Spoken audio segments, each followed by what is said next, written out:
Narayanam namaskritya naram chaiva narottamam devim saraswatim vyasam tato jayamudirayat tasmat imam swam prakritim daivim sad asad atmaka durvibhavyam parabhavya swarupena vastate tasmat imam swam prakritim daivim sad asad atmikam durvibhavyam parabhavya swarupena vyavastate. Thus, the yogi can be in the realized self-realized position after conquering the insurmountable spell of Maya, who presents herself as both the cause and the effect of this material manifestation, and is therefore very difficult to understand. Concluding verse of the whole chapter. Purport. It is stated in Bhagavad Gita that the spell of Maya, which covers the knowledge of the living entity, is insurmountable. However, one who surrenders unto Krishna, the Supreme Personality of Godhead, can conquer this seemingly insurmountable spell of Maya. Here, also, it is stated that the Daivi Prakriti, or the external energy of the Supreme Lord, is Durvibhavya. Very difficult to understand and very difficult to conquer. One must, however, conquer this insurmountable spell of Maya, and this is possible by the grace of the Lord when the Lord reveals himself to the surrendered soul. It is also stated here, Swarupena vyavastate. Swarupa means that one has to know that he is not the Supreme Soul, but rather part and parcel of the Supreme Soul. That is self-realization. To think falsely that one is the Supreme Soul and that one is all-pervading, not Sarup. This is not realization of his actual position. The real position is that one is part and parcel. It is recommended here that one remain in that position of actual self-realization. In Bhagavad Gita, this understanding is defined as Brahman realization, paragraph.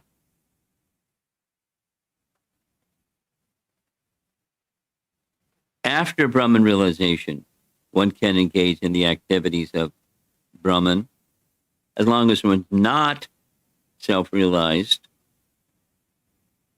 He engages in activities based on false identification with the body. When one is situated in his real self, then the activities of Brahman realization begin. The Mayavadi philosopher says that after Brahman realization, all activities stop. But that is not actually so. If the soul is so active in its abnormal condition, existing under the covering of matter, how can one deny activity? Its activity when free. An example may be cited here. If a man in a diseased condition is very active, how can one imagine that when he is free from the disease, he'll be inactive? Naturally, the conclusion is that when one is free from all disease, his activities are pure. It may be said that the activities of Brahman realization are different from those of conditional life, but that does not stop activity. This is indicated in Bhagavad Gita 18:54. After one realizes oneself to be Brahman, devotional service begins. Mad bhaktim labhate param. After Brahman realization, one can engage in the devotional service of the Lord. Therefore, devotional service of the Lord is activity in Brahman realization. Paragraph. For those who engage in devotional service, there is no spell of Maya, and their situation is all perfect. The duty of the living entity, as part and parcel of the whole, is to render devotional service to the whole. That is the ultimate perfection of life.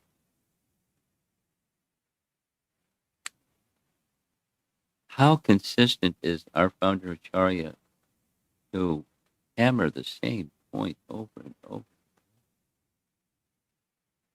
But after all, he gave himself this prana mantra, Nirvishesha Shunyavadi Paschatya Desatani. And boy, is he consistent. Practically take any subject matter and just get in the center of that subject matter.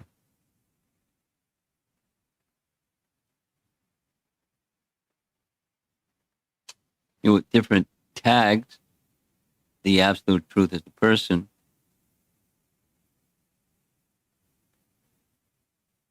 or definition by negation is insufficient. And so many other appellations. So the distinction between the body is very fun, is sambandha again. Distinction between the body, the covering, and the animating force of the covering, the soul, and the controller of both. So those 3 points. No disinclination or detachment from the misidentification with matter. But then what?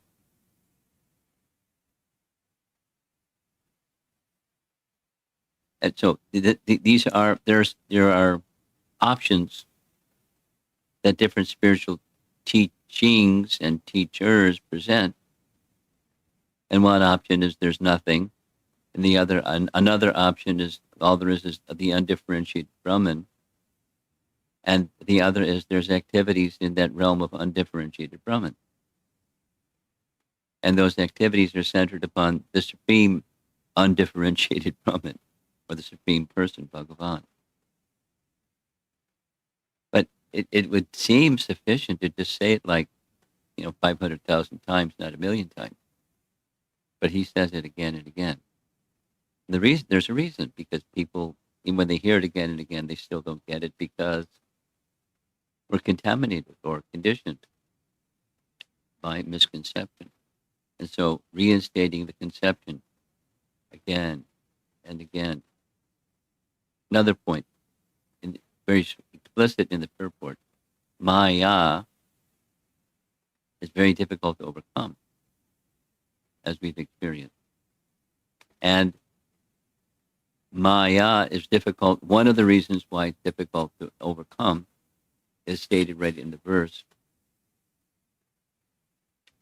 She, Maya, presents herself as both the cause and the effect of this material manifestation, and is therefore very difficult to understand.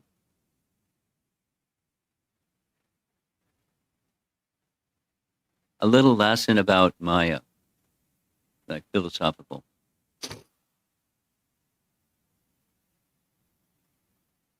Before coming to this part of the country, I was in St. Louis. And the evening before I came here, there was a program at the interesting temple. They don't call it a Hindu temple, they call it a Durga temple. And up here, there's reasonably large Jagannath deities. And down below, there's smaller Durga deities, what they call the Durga temple. So I was asked by the persons organizing the event, the managers of the Durga temple, to speak about Vaishnava conception of Durga and the Vaishnava conception of Jagannath. And it was a blast for preparing and presenting. And many of the devotees in the audience were puzzled, not by the Jagannath part, but by the Durga part, because, as mentioned in the verse, Maya is Durga has many names, and one of those many names is Maya. When in the section of the 10th canto Bhagavatam, when Durga leaves the hand of Kamsa and goes off in the air, and she laughs at Kamsa, "You're such a fool." So Krishna had said to Yogamaya, he'll try to kill you, he won't be able to. And then your next service is you'll be known by different names throughout the land. Now, it's a principle that she is known by different names throughout the land. And one of those names is Maya. And there's a Sri Vaishnava Acharya who has identified what each of those names of Durga, or the reflection of the spiritual energy, mean. This name because, that name because, the other name because. Maya, because she is an energy of.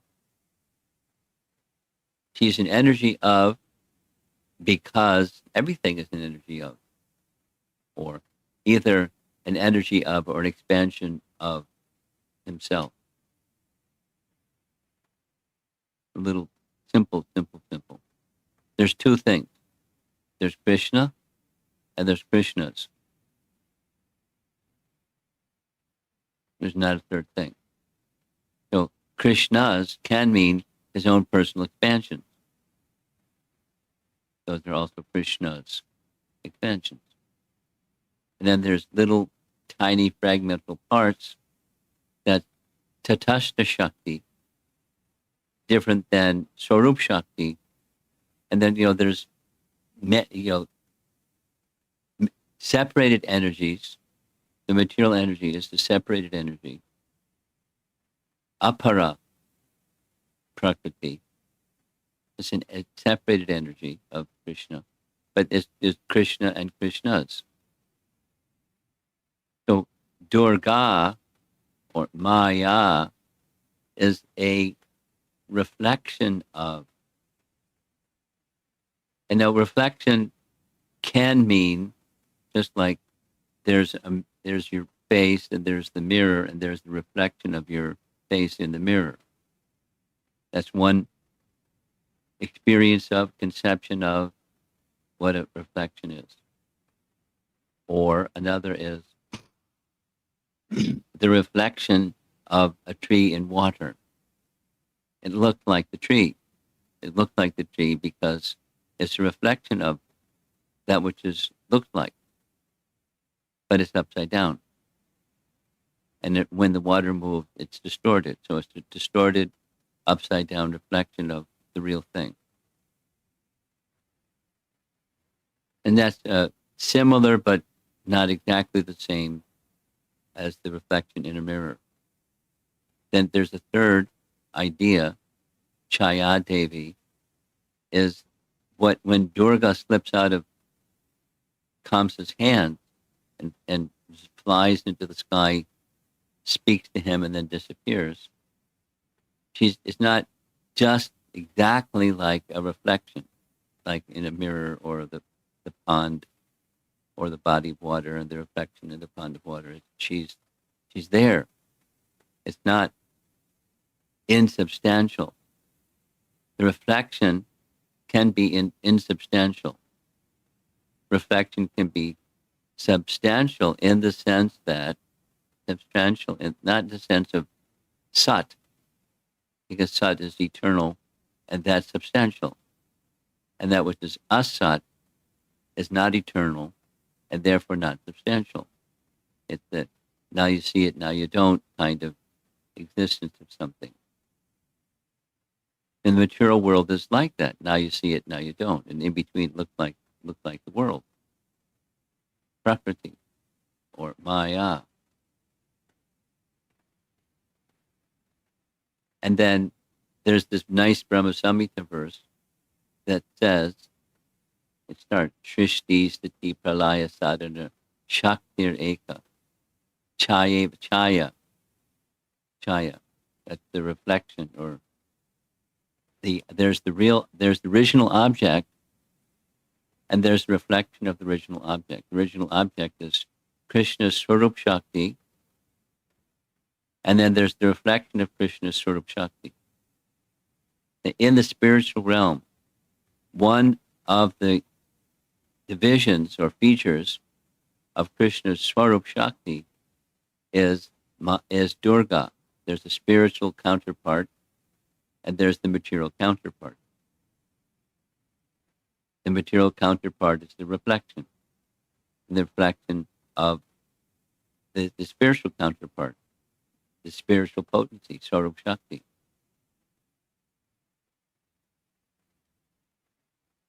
And so now let's go back to the verse.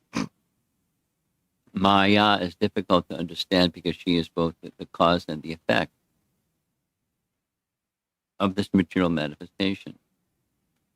The cause is spiritual. The effect is caused by the spiritual. The effect of the cause is material. So Maya is both the cause and the effect, the spiritual counterpart and the reflection. There's the spiritual Durga, and there's the material Durga, the spiritual Maya and the material Maya. Just like, very simple, the Durga that slipped out of Kamsa's hand, what was her identity by name before she slipped out of Krishna's hand, Kamsa's hand? Yogamaya. Yoga Maya and Maha Maya. The source, the cause, and the effect of the same name, but there's different features to the cause and effect. And to understand the distinction between the cause and effect is enabled by understanding the difference between matter and spirit. Supposing one's education and training and source of knowledge is not complete. It's a puzzle. One of the meanings, the dictionary definition, go to me, we just discussed this a few days ago. Go to me a Tantra gives the definition of Durga as she who is difficult to understand.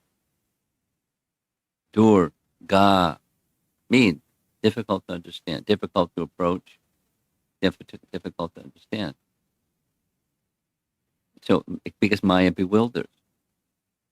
When you're bewildered, how do you understand? You won't. Is it possible to understand that which is difficult to understand? Yes. And that's right in the purport, when it's revealed. When the absolute truth is revealed, oh, that's how it works.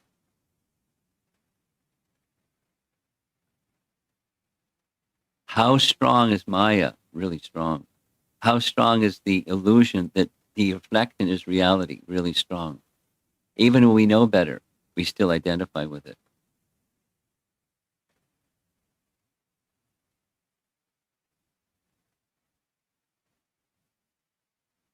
Strong, really strong. Knowledge alone is not sufficient. Knowledge alone is not sufficient. What's is sufficient? Bhakti, and bhakti awakens knowledge. That then it's not the knowledge is sufficient. Bhakti is sufficient, and it gives strength, and it gives rise to real knowledge that doesn't waver by circumstance.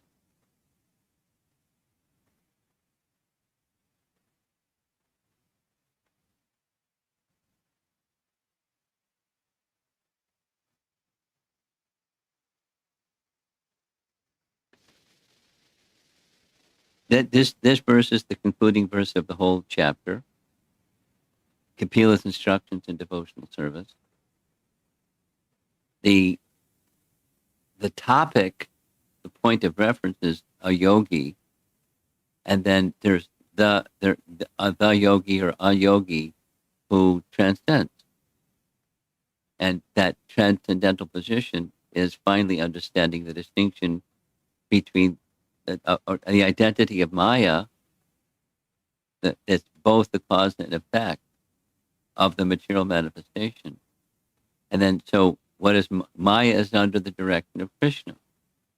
That's what Trishti Stiti Pralaya Sadhana Shakti Eka Chayeva Yasha Bhuvanadi Vibharti Durga Ichadarupam Api Cheshta Tesa Govindam Adi Purusam Tamaham.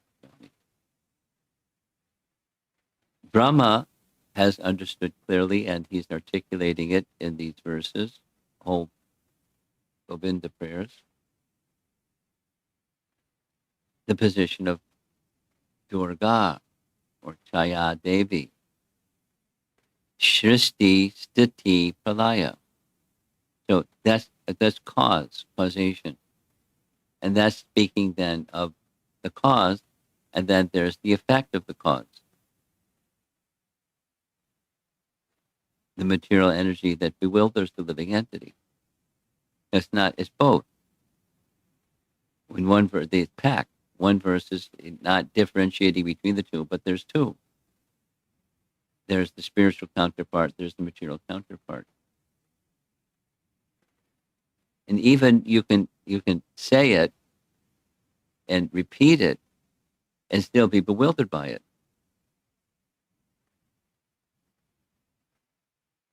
It's deluding potency.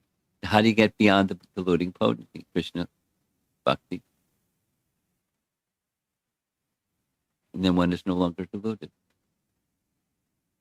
You can see the reflection, you can see the material manifestation and interact with it, but not identify with it.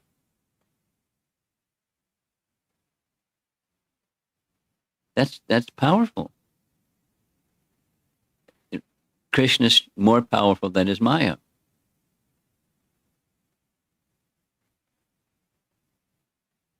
And when he chooses, when he gives his mercy, then one can see reality and distinct from illusion.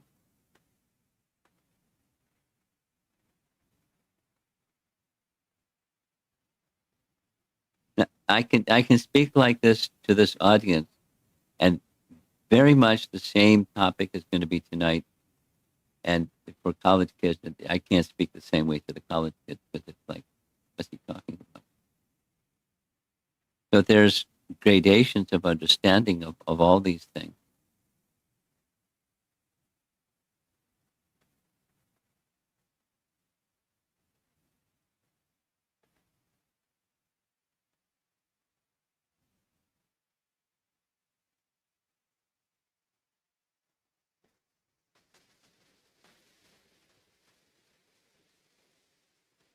I'm pausing because, so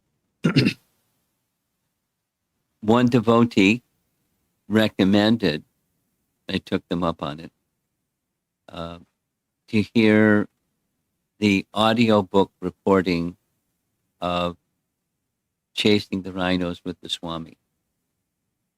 with Shamsundar in his raspy voice narrating the book, chapter by chapter by chapter. And I've heard it now several times, but I like going back and hearing certain sections. There's a section where George Harrison has become, not just spiritual, but, resonates very much with Krishna consciousness. Very interesting. He immediately bonded with Shyamasundar. Jamuna, and little narration I've heard by her, she says they were like brothers. George Harrison said to Shyamasundar the first time they met, I've only had two persons that I can relate to as I'm relating to you, Ravi Shankar and Bob Dylan. Bob Dylan, Ravi Shankar, and somebody, and Shyamasundar was like, whoa, I'm in the same company with these. So they bonded very well together, somehow. He could speak very openly. So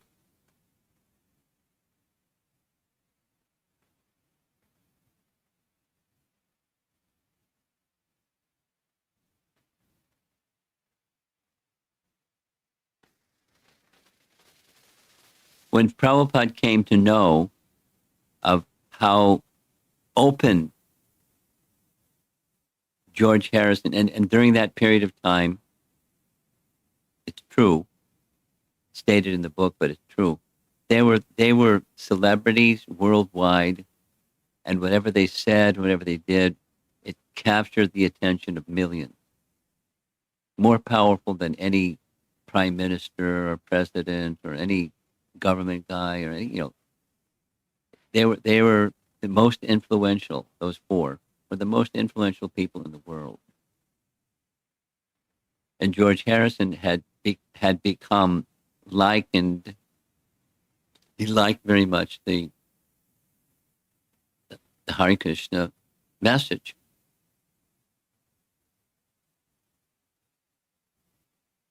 So Prabhupada, they explained to him, they had a little gathering where they were staying in a rented warehouse space, in London. You can imagine, it's like grungy, a warehouse space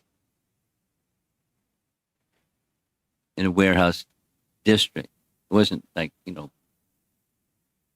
anyway, it was what it was. Very simple. George Harrison came to visit them. They had this big splash and big kirtan, nice prasadam. And so then they wrote to Prabhupada what their exchange with him was. And Prabhupada wrote back saying, very, very nice, and he's taking interest. Surely, if he continues this way, he'll be able to help us spread Krishna consciousness around the world. And I'd like to come and visit and explain to him and his friends about feelings of love and separation. Prabhupada didn't describe love and separation to new people, but he was ready and willing to explain love and separation to somebody that got the meeting. What the point I'm making is there's layers of understanding, and to understand, as back to the verse, to understand Kapila Dev's teaching Devahuti about how a yogi can overcome Maya, mission impossible. It's like several times in the purport.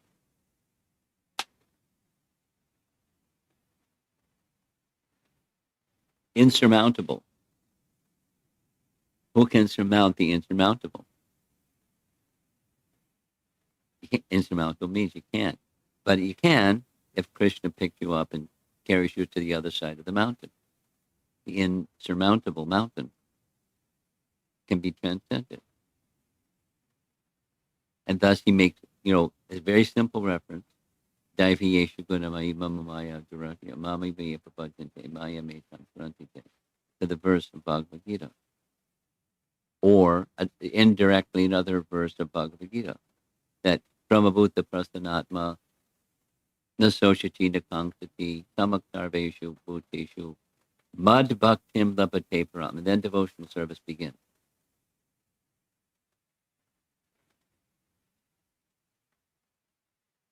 What does that mean? And then devotional service begins.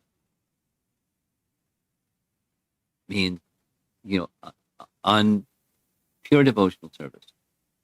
Because before pure devotional service is not yet pure.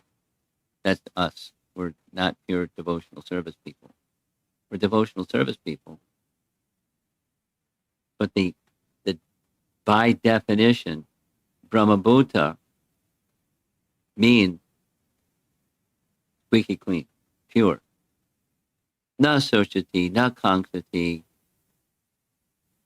samaksarveshu bhuteshu. Just like the discussion last night, seeing all living entities, as treating all living entities as one would treat oneself, or the Pandita Samadarshana verse. That's high, because we don't do that. Not only we see distinctions of covering, but we have like and dislike for this one and that one. We have our affinity for matter. It's wired. How do you break free from being wired to affinity for matter? Insurmountable. Maya is not just, it appears to be something that it's not. But I like this part and I don't like that part. And then samaksaveshu bhuteshu. You can see the distinctions, but you don't have affinity towards one and repulsion towards another. You see this distinction. Intelligence is functioning, discerning, and let me associate with sadhu and prepare myself to help the asadhu become sadhu, but not become impacted by asadhu sangha. Being in the material world. And then real devotional service begins. And that's another way of, it's in the purport. Prabhupada doesn't exactly refer to the verse, but it indirectly, that's what he's referring to. So it's the Bhagavatam is the graduate study of Bhagavad Gita, the undergraduate study. Kapila Deva's teaching Devahuti was taught in Bhagavad Gita, but more completely, more comprehensively, and in a very profound way, and it's perhaps not so discernible. The message of Srimad Bhagavatam, but the message of Srimad Bhagavatam is the same message. So there's these three things that summary of the little presentation this morning. Prabhupada is very consistent. Nirvishesha Shunyavadi. Why did he take up that banner? Because people are bewildered. The spiritual aspirants are bewildered by those two. And therefore they get distracted from reality. And they accept non-reality to be reality, or incomplete picture of reality to be reality. And he wanted to protect people from that limitation or imperfection in getting lost. And there's a lot of that goes on out there. And even in here. So again and again and again. That's one. Another is this distinction between the cause and the effect. And the label or the nomenclature is Maya. And it's rare. because Durga, she's difficult to approach and difficult to understand. Therefore, we become bewildered by that feature. But she is under Krishna's direction. Maya Adhyakshena Prakriti being referred to. So why does Krishna do that? Why does Krishna delude living entities when he could take away that delusion and then everything's nice? Because they want it.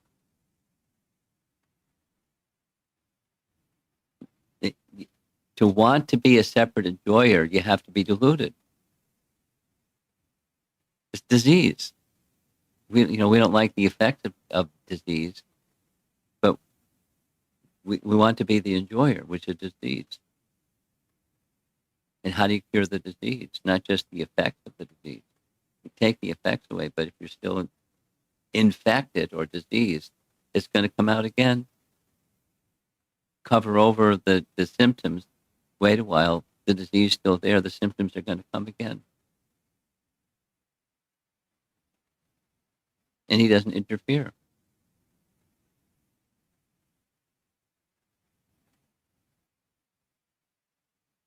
Say the same thing a different way. We're not attached to suffering. We're attached to the sources of suffering.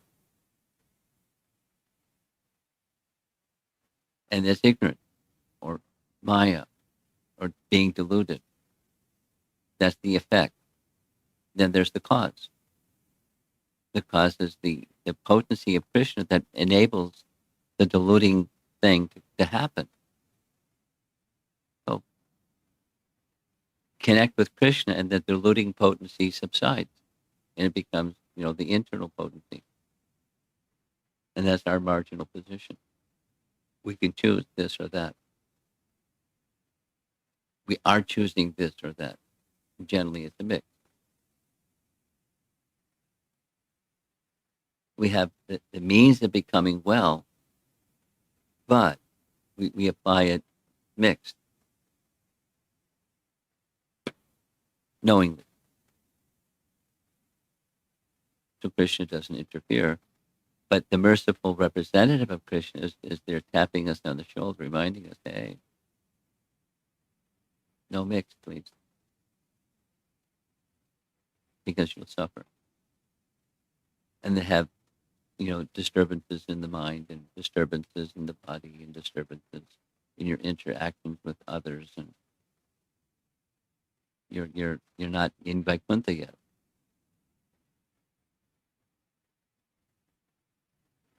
So that's kind of like a dark picture, but the bright picture is we're forever being invited into the light. And that's the Bhagavatam, the light that removed the darkness of material existence. Very nice literature. Very sublime. Okay, that's it. Let's see if there's some discussion.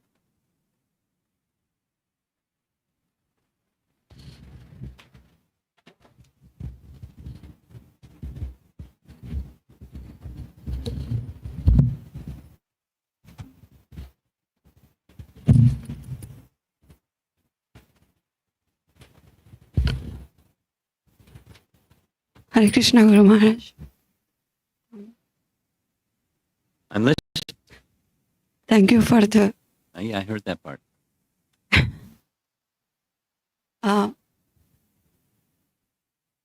A few of the clarifications, maybe if I understood correctly from the class. I'm listening. So one of the thing that you mentioned at the end. One of the what? One of the things that you mentioned in the class. So this is the verse that is highlighting the potency of Maya, how powerful it is, and how, like, sometimes it might put me into, that I'm surrounded by very powerful energy, which I might not be able to do on my own. Insurmountable, right? Yeah, insurmountable. But that should not bring me down. That you highlighted that part. So this is like darker side that is mentioned. But there is a light that is to connect with the source of this. So when I want to connect to that, to Krishna, what are the things that I can develop or I can exhibit that I do realize